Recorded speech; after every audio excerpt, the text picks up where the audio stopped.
দর্শক-শ্রোতা, এই সেই কেশা পাগলার মাজার, যেই মাজারে মানত করলে মনের বাসনা পূরণ হয়। এই যে দেখতে পাচ্ছেন, এইখানে আছে পা। এই পা মানত করেছে এমন একজন যার কিনা হয়তো পা নেই, হয়তো বা তার পায়ে কোনো সমস্যা আছে। এই পাটা যদি এখানে মানত করে, তার পাটা ঠিক হয়ে যাবে, এমনটাই তাদের বাসনা। সাব্বাস পাইকনা, সাব্বাস। এই যে দেখতে পাচ্ছেন, এটা একটা মাথা।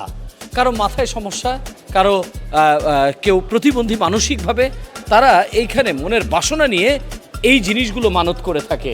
আবার দেখতে পাচ্ছেন, কারো বিয়েই হয় না। এগুলো সত্যি? কারো ছেলেরা আছে, অনেকে বিয়ে হয় না। এইভাবে বউ মানত করলে তার বউ পাওয়া যায়। আমি জানি না এটা কতটুকু সত্য, তবে যুগে যুগে বছর বছরে এইখানে মানত করে আসছে অনেকেই।